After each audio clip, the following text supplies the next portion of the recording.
Terekam jelas video CCTV pencurian sebuah HP milik seorang ibu di sebuah toko kelontong. Hal itu diketahui dari unggahan akun Instagram @andreli_48 pada Kamis 19 Mei lalu. Video yang berdurasi 1 menit 7 detik itu memperlihatkan titik-titik tersangka pencurian HP yang dilakukan dua orang pria dewasa.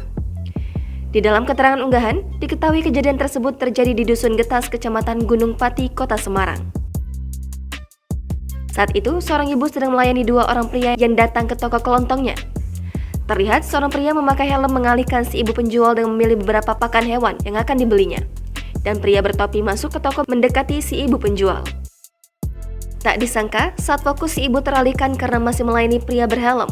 Saat itu juga, pria satunya secara cepat mengambil HP pemilik toko dan dengan sigap memasukkannya ke dalam saku.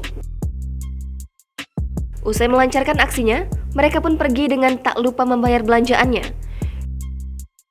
Video yang terekam jelas kamera CCTV ini pun dikomentari berbagai warganet.